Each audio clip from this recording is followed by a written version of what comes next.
Tentunya kita melihat pertumbuhan ekonomi di kuartal 2 ini di atas ekspektasi ya Pak, mampu berada di atas 5%, sekitar 5,12%. Tapi kalau kita melihat lebih dalam ke sektor perunggasan, apakah ini juga sudah tercermin positif Pak? Kalau perunggasan itu ngukurnya adalah dari pertumbuhan atau kenaikan produksi. Dan kenaikan produksi ini efek dari 2 tahun yang lalu. Secara kenaikan produksi memang unggas itu tumbuh. Jadi sampai sekitar 6,2% atau 6,1%. Okay. Itu secara produksi. Itu jadi sehingga ada efeknya dari perunggasan yang tumbuh. Hanya saja mungkin pertumbuhan itu tidak merata di semua tempat gitu. Nah, gitu. Tapi kalau misalkan tadi produksi naik sekitar 6,2%, dari sisi permintaan seperti apa Pak? Nah itu masalahnya. Jadi produksi naik 6,2% itu tidak diikuti dengan keuntungan bagi para peternak unggas. Karena kita sinyalir bahwa terjadi penurunan konsumsi, penurunan permintaan. Itu terjadi. Sehingga kita harus merubah cara untuk bagaimana supaya kita ini tetap langgeng industri unggas itu. Oke. Kalau Anda lihat patternnya ini penyebab penurunan konsumsinya karena apa Pak? Apakah memang karena saat ini daya beli masyarakat yang masih lesu atau seperti apa Pak? Apakah ada perubahan preferensi makanan dari masyarakat? Ya, jadi begini ya. Kelihatan sekali bahwa penurunan ini, konsumsi ini pada saat setelah Lebaran. Dan itu berlanjut sampai dengan bulan Juli kemarin. Bahkan di Agustus di pertengahan itu masih rendah konsumsinya. Itu karena beberapa hal. Yang pertama pasti seperti yang disampaikan Mbak Sasa tadi, kita tidak bisa mengesampingkan tentang PHK-PHK yang terjadi. Karena multiplier efeknya itu banyak sekali. Dan ingat bahwa unggas itu sebenarnya yang mengkonsumsi itu yang lebih banyak dalam middle low. Itu jelas itu. Nah, sedangkan itu belum menjadi prioritas bagi masyarakat. Satu itu. Kedua juga pada saat itu memang cukup lama sih libur Lebaran itu. Ya mungkin uangnya kesedot sudah. Oke. Masuk lagi di bulan Juni-Juli sudah persiapan sekolah anak. Itu yang membuat jadi prioritas penggunaan uang itu kemana. Artinya dengan kelebihan pasokan, kemudian konsumsi juga menurun, ini menjadi salah satu faktor harganya malah anjlok ya Pak? Otomatis. Jadi karena itu tidak bisa dihindari yang namanya supply demand itu. Kalau supply-nya naik, kemudian demand-nya turun, sudah pasti harga menjadi korban. Demikian juga sebaliknya, supply-nya turun, demand-nya naik, harga juga akan menikmati. Oke, Itu penurunan harga ini sudah terasa sejak kapan Pak? Itu sejak setelah Lebaran. Jadi bulan Lebaran. April. Parah-parahnya itu di bulan April sebenarnya itu. Nah setelah penurunan dari harga itu, otomatis semua pengusaha akan menyesuaikan bagaimana caranya supaya rugi ini tidak berkelanjutan.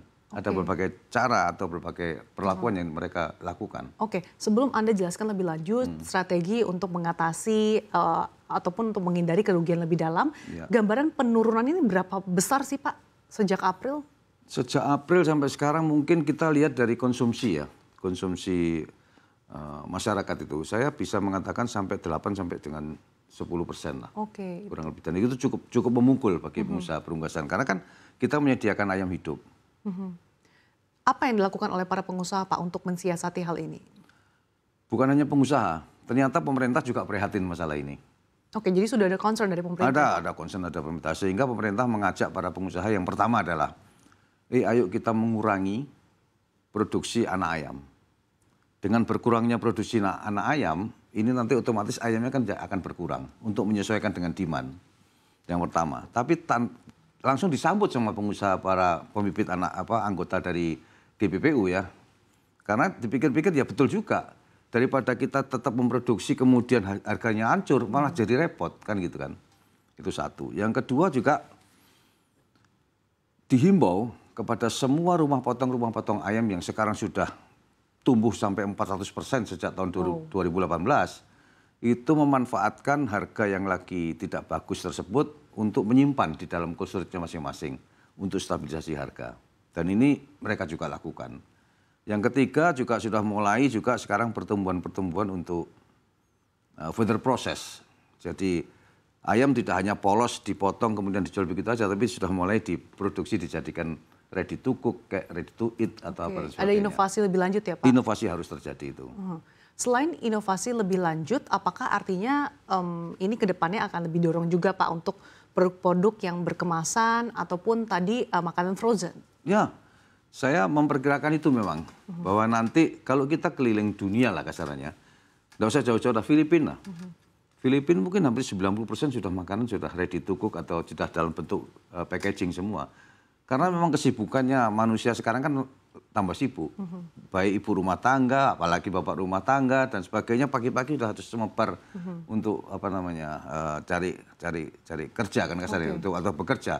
Dan mereka tidak akan sempat masak di rumah. 90% bahkan ya Pak. Ya, Tapi kalau di masyarakat Indonesia sendiri gambarannya Oh sudah belum, berapa sih? sekarang kita baru start. Baru start. Ya, di situ karena start itulah maka pergeseran konsumsi ini sekarang rumah tangga yang menjadi andalan. Jadi sekarang ini memang ayam ini bergeser kepada konsumsi rumah tangga yang meningkat. Itu sama kebetulan sama sesuai dengan BPS memperkirakan kayak gitu. Memang meningkat. Nah, cuma jumlahnya dalam volume ya berkurang. Oke. Misalkan satu minggu satu keluarga beli 2 ekor. Ya, 2 ekor yang tadinya harganya mungkin 100.000 2 ekor dalam satu minggu. Itu dengan berat badan misalkan 2 ekor itu sekitar 2,5 kilo misalkan. Tapi karena sekarang mungkin income-nya berkurang, dia mungkin tidak akan spend 100.000. Dia spend cukup dengan 70.000. Nah terpaksa peternak ini menyesuaikan, berat badannya juga dikurangi kan gitu. Tapi bagi keluarga mungkin anaknya 4 dipotong 4 nih kamu masing-masing 1 potong. Padahal 1 potongnya sebenarnya little bit short return-nya. Oke. Pak, tapi dengan anjloknya harga unggas ini yang paling terdampak sebetulnya peternak unggas skala besar atau justru yang skala kecil sih Pak? Semuanya terdampak. Sudah pasti. Karena apa? Kalau peternak kecil atau peternak mandiri ya atau semualah itu ketergantungan terhadap harga. Oke. Makin besar punyanya, kalau harganya makin hancur, ruginya juga pasti makin besar kan. Nah maka dari itu, maka sekarang ini mulai masuklah sejak beberapa tahun yang lalu, sudah mulai beberapa peternak itu yang bergabung dengan anggota GPPU itu sebagai kemitraan. Jadi mereka dijamin harganya. Oke. Jadi meskipun harga kayak kemarin itu mungkin sekitar 14.000, mereka akan tetap dibayar dengan 19.000. Oke. Pak, dengan